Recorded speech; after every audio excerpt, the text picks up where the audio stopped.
আমাদের এখন বাজে রাত্রি 1:15।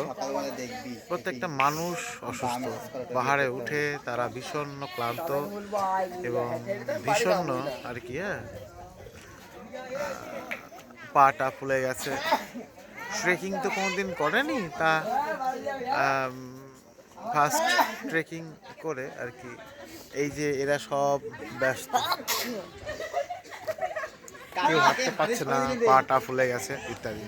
তা কষ্ট হলেও একটা আলাদা একটা মাধুর্য বা আলাদা একটা শান্তি আমরা উপভোগ করলাম, বা ছাত্রছাত্রীদের আমরা দিতে পারলাম।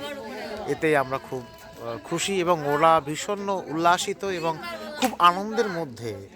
এত কষ্ট তবু ওরা আনন্দের মধ্যে হেঁটে হেঁটে পর্বতের একদম শীর্ষে চলে গেছে, এবং সেখান থেকে ওরা আবার পায়ে হেঁটে নিচে নেমেছে। আমাদের দ্বারা সম্ভব হয়নি, আমরা শারীরিক অসুস্থতার জন্য আমরা বাইকে চেপে আর কি নেমে গেছি। এই যে আমরা এখন বর্ধমান আছি, বাড়ির উদ্দেশ্যে রওনা দিয়েছি।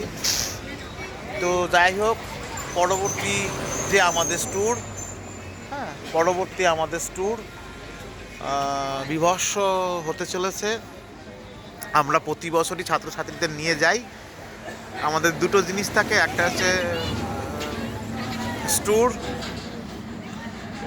বাৎসরিক ট্যুর, এবং একটি হচ্ছে পিকনিক।